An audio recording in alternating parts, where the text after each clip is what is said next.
Welcome back to Problem Solver Politics. I am your host, Cardinellis, with Cody the Oracle. Hey, everybody. And, a lot of people are asking if Bernie Sanders can win. And the truth is, in order for him to win, he's going to have to form a much larger coalition than we really think he's actually capable of doing. And we're going to show you specific tweets that have come out recently, actually within the past 24 hours, and responses that have surrogates have made to these tweets that make us just really believe this isn't about evolution, but revolution. And the idea is definitely of his surrogates and most likely about him. I don't know if he can make enough friends or if his report card would say can play nicely with others. And unfortunately, it's going to cost him because that's what he would need to win. Cody, tell us what's going on. Okay, so basically, hold. We'll take it from the beginning. So this was a tweet I saw yesterday. There's a couple interesting things going on in here. First of all, it appears that Andrew Yang is teasing a 2024 run, so that's pretty cool. But then beneath it, we saw somebody. I have to be honest, I wasn't 100% familiar with this individual at first, but it was a pretty interesting reply to Andrew Yang's tweet, just one word, capitalist. I don't think this individual meant that in a good way. Maybe they were saying... Yay! Maybe it's a misprint for capitalism! Exclamation mark. Maybe capitalist is good. I don't know. But again, the next thing you notice about this individual is that of course, this long list of tag things, Young Turks, Sirius, CBS, also Bernie Sanders surrogate. And now you'll notice there was a lot of, I don't want to get into random Twitter replies because you can always pull a lot of them out, but I would say I saw a lot of Twitter accounts with blue hats next to them, but a lot of Twitter accounts with roses next to them saying, hey, I actually like you, but why are you doing this? This is divisive and not good. And this is something else I want to highlight because this has happened a couple times now.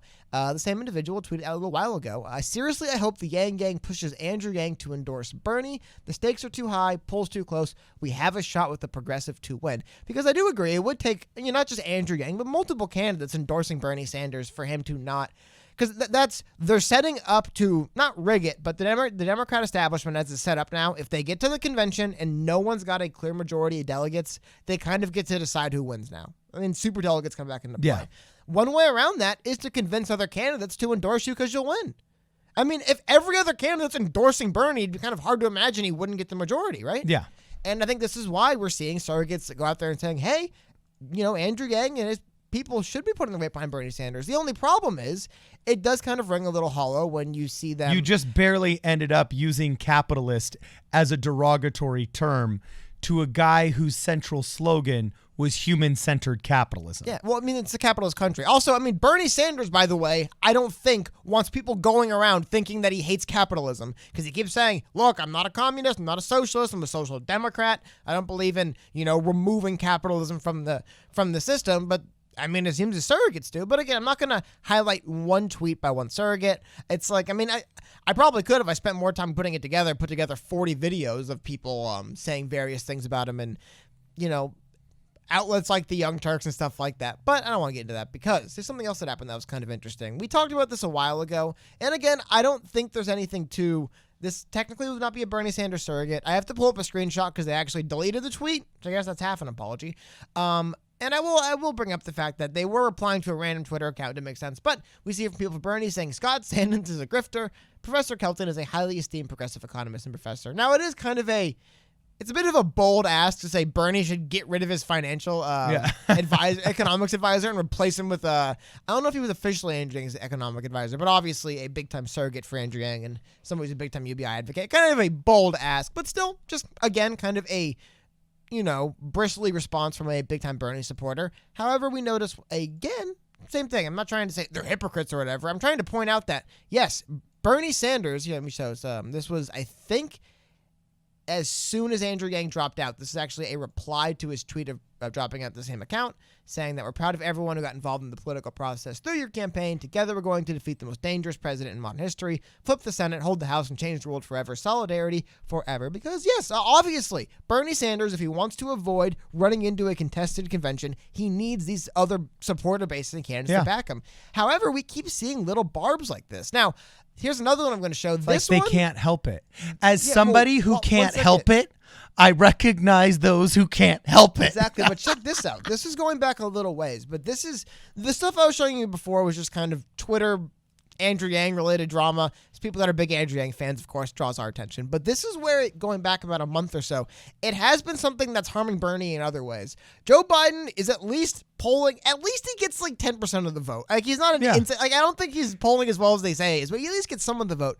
But check this out. Twice Bernie Sanders had to come out and apologize for Joe Biden for something his surrogate said.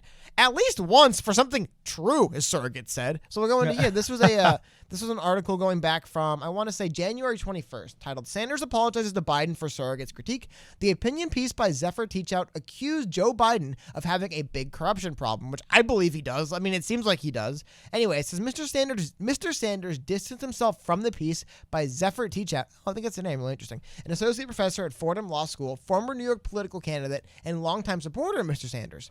The op-ed published on Monday in The Guardian argued that Mr. Biden represents the transactional, grossly corrupt culture in Washington that long precedes Trump. Is that not true?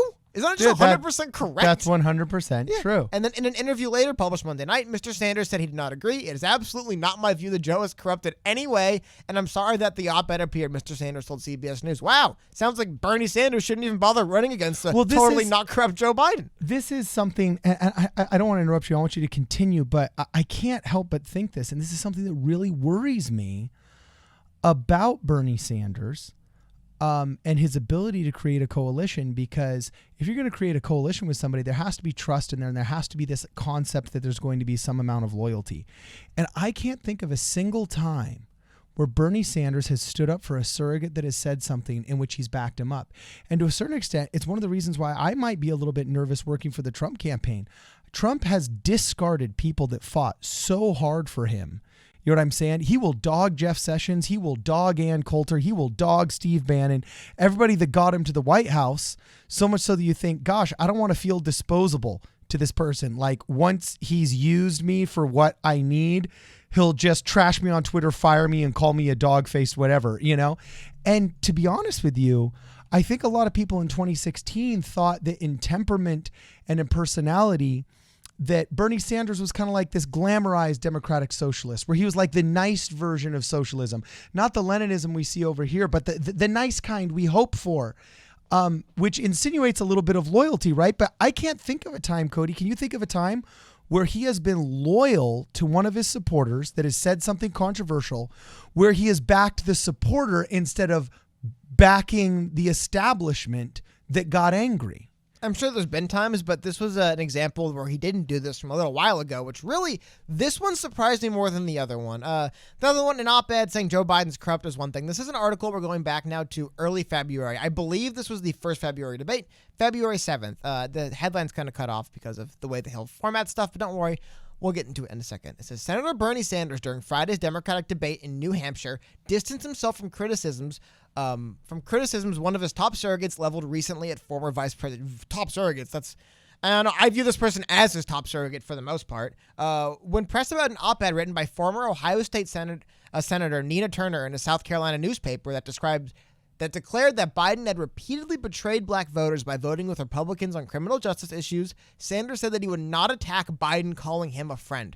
Well, I think what Senator Turner was talking about is some of the early actions of Vice President Biden, but no, Joe Biden's a friend of mine, and I'm not here to attack him. Dude, to this day, whenever I watch one of the Bernie Sanders live stream rallies, which, by the way, he does a very good job of live streaming, I see Nina Turner up there every single time. Yeah, giving these barnstorming speeches, getting people riled up. He won't somebody! Yeah, but he won't even stand up for her. I mean, I get if he disagrees with what she said, it's good for him to go on record, but it is really bizarre to see, like, what's the point of having someone being one of your top surrogates comes down and gives you all these speeches if you can't even trust them to write an op-ed? This is the second op-ed in like 2 weeks I've pulled from earlier this month. Dude, I like the Nina Turner speeches. Back, but it isn't, like you said, it is interesting seeing he doesn't always stand up for some of his... Well, I can't think of a time he did. Can you think of a time that he has? In the 5 years that he's been... Top of my head, no, but I guarantee you it's happened plenty of times. Okay, if somebody can show times in the comments section... Because, dude, the Project Veritas guys, he threw underneath the bus. No, he hasn't commented on them. Okay, same thing. No, it isn't. Your silence is deafening. They don't exist. Okay, so he's either saying, yes, I agree with putting people up against the wall. You know what I'm saying? Which is what the Project Veritas guys show was the suggestion. And first was going to be the media and then the establishment Democrats.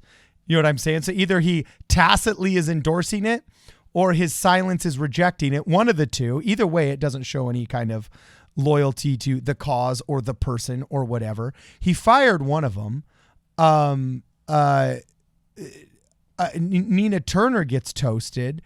Yet she's the one that's giving better speeches than Bernie is at these rallies. Yeah. Like Nina Turner has her own micro economy of supporters within the Bernie Sanders supporters. You know what I'm saying? Do you think Bernie Sanders wants to win Ohio? You know, like... Yeah, exactly. Like, yeah, like it is really interesting. It's just, well, and it's another one of those things too, where it's like, okay, Bernie doesn't agree with this at all. If he doesn't agree with what his surrogates are saying, good, he should stand up and say so. It just is weird to me that some of his top surrogates leveling criticisms against his competitors, he has to distance himself from. But at the same time, is he going to get any former Joe Biden supporters if his surrogates throw everything in the book at him? But there's something else I want to highlight.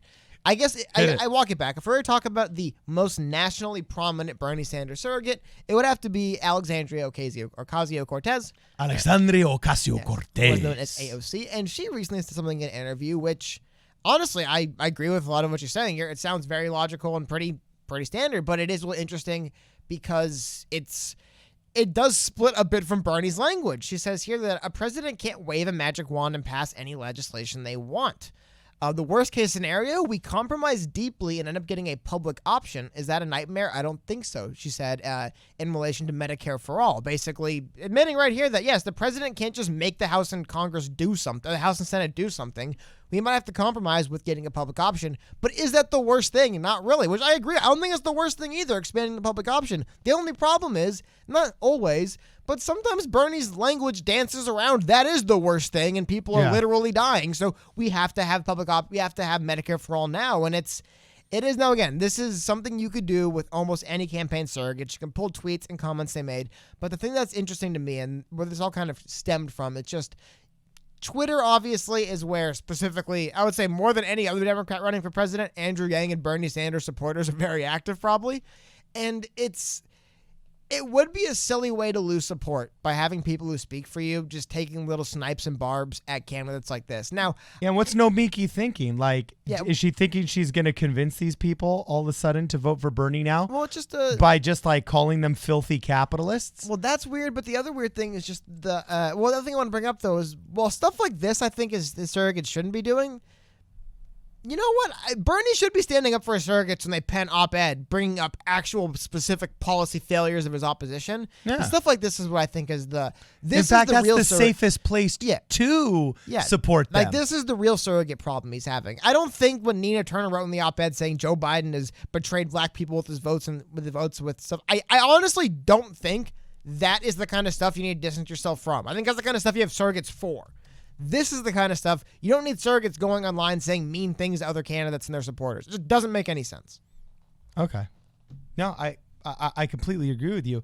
And to a certain extent, I think you said something really interesting too, where you just said one of the biggest problems we have is the lack of leadership in these parties, because there actually is an importance to having a good system in which a young and unexperienced person can go in, learn the ropes, not be corrupted, learn how to work hard, and have the system function well, in which experienced individuals are given value. That is kind of something that we've lost a little bit in the past 5 or 6 years, as we've gotten so tired of a rancorous and corrupt and divisive Congress that has brought everything to a grinding halt, all progress to a grinding halt, that now, I mean, starting with Sarah Palin and Bernie Sanders in 2015, leading to the crescendo. Oh no, sorry. Not 2015 Sarah Palin, obviously. You mean Hillary Clinton? I was saying Sarah Palin was probably the first real rock star outsider. I think that where really massive volumes of people, especially augmented by a social media presence, started placing inexperience in Washington over experience in Washington. Wasn't Sarah Palin one of the main reasons why McCain got smoked? Was because like no one took her serious? No, that was a bad idea? I'm not saying that she did, that she was not a bad decision for VP or that she wasn't part of the reason why he lost. But I'm saying she was the first real kind of like social media outsider rock star in which somebody was giving more credit for being an outsider than an insider. Does that make sense? And then Bernie Sanders followed that up. And I think Trump was the crescendo of that movement. Wasn't Ronald Reagan? I guess he was governor for 1 year. These guys were deeply involved in politics for a very long time. The average is 14 years. But isn't Sarah Palin a governor? Yes, but also governors are not Washington, D.C. people.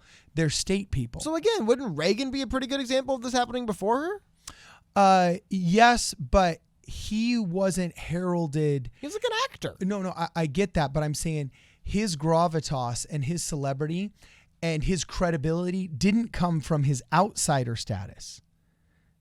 Do you see what I'm saying? Like, there was a cultural shift in the way. I'm just confused because in my view, Sarah Palin had no credibility.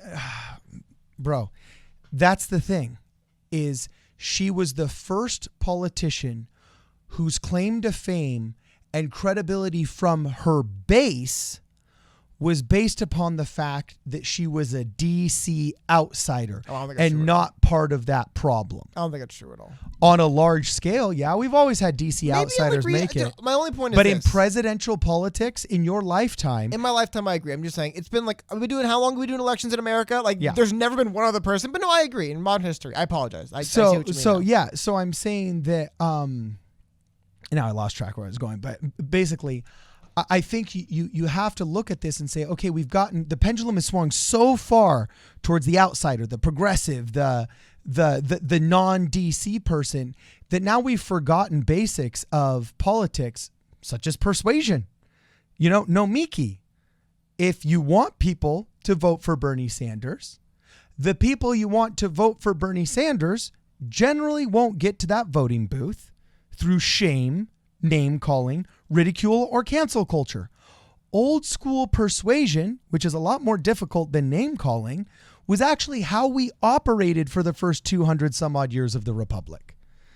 We've thrown it out the door. Post Palin, it's been thrown out the door, and it's been manifest in both sides of the aisle. And AOC, she's a total outsider whose credibility was big because she was a bartender, not a corrupt DC insider. In fact, she kicked out the corrupt DC insider. So Sarah Palin opened the door for AOC? Very much so.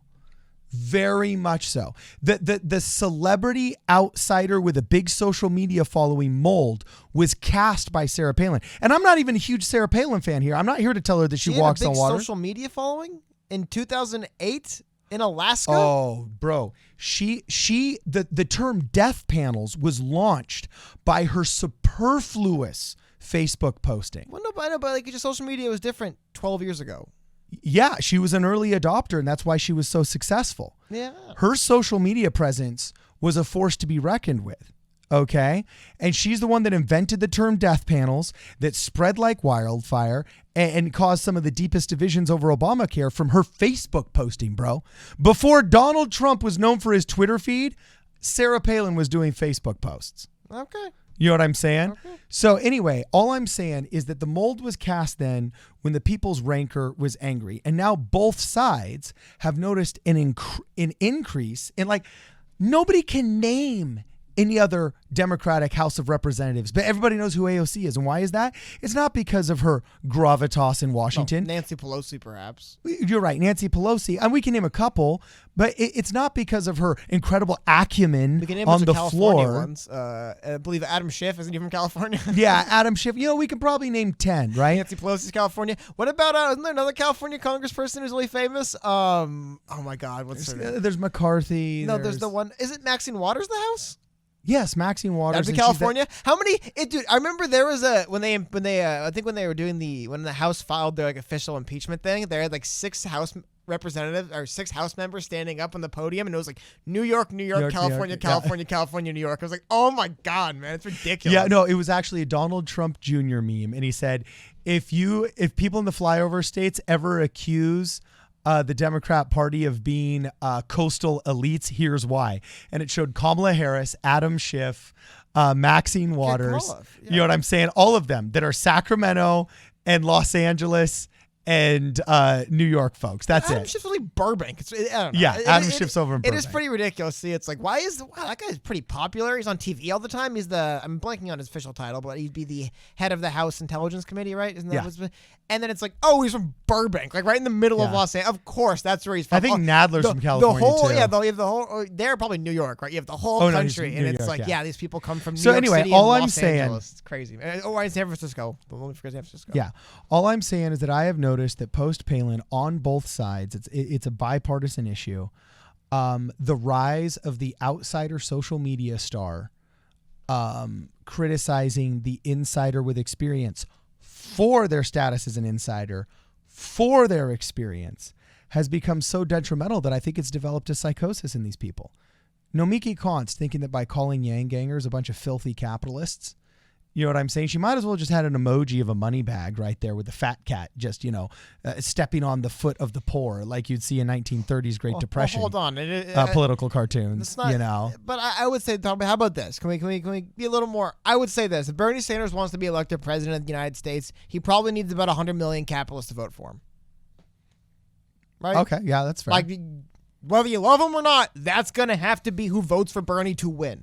And I think, Okay. this is I don't think accusing Joe Biden of having a bad voting record, that is not the kind of divisive rhetoric he has to avoid. Accusing other candidates of being capitalists or acting in bad faith or being stupid, that's what you have to avoid. And it's a fine line, but like I said, this kind of stuff isn't the biggest deal. It's one tweet. It's got 700 likes, not the biggest tweet ever made. One of them is me, by the way, because I like to like tweets so I can keep track of them and remember them. But it's not... It is the kind of language I think that is bad for getting enough voters together to win. I don't think calling out Joe Biden and saying, hey, look, Joe Biden's record's bad. I don't think that's the kind of divisive language that's bad. But you're stupid capitalists or you're a capitalist, your supporters are hacks, they're frauds. That's the kind of stuff you want to avoid. It's tough, but it's also why it's really hard to be elected president of the United States of America. And a lot of people try, most of them fail. Yep. So anyway, it's kind of funny. Apparently she got busted in 2019 for pulling an AOC, giving all kinds of money from her campaign to a firm with ties to her boyfriend. Hey, look, but I don't care what someone did in the past. I honestly don't care. I'm not going to bring it up. Usually these angry intersectional feminists are undateable, so I'm just happy that she got a boyfriend. Good job for her. Wow, there we go. Yeah, we've gone way too long. Okay. So anyway, I don't think it's going to work. And I do want to know one last thing, Cody, before we end here. Do you think, and this is a legitimate question, do you think Bernie Sanders has maximized his slice of the pie, his market? Or do you think as Bloomberg starts literally outlasting people just because of money, he's going to outlast Warren just because of money post Super Tuesday? She won't be able to survive Super Tuesday. He's going to outlast Joe Biden. And these percentages, these 10, these 20% that each one of these people have, okay, are going to have to go somewhere. Do you see large swaths or portions of the followers of Joe Biden or Elizabeth Warren ultimately ending up with Bernie Sanders? I mean, it depends on a couple things. It really does.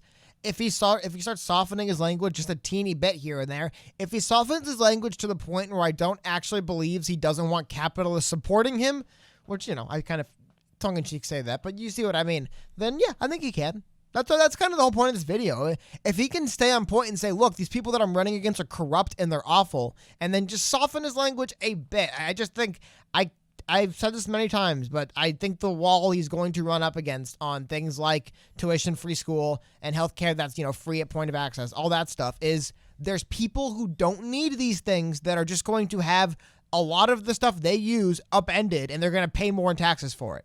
I've heard some arguments. I've never heard the argument where I go, you know what? That's how you win their vote. It's literally just, look, man, I'm going to change your healthcare.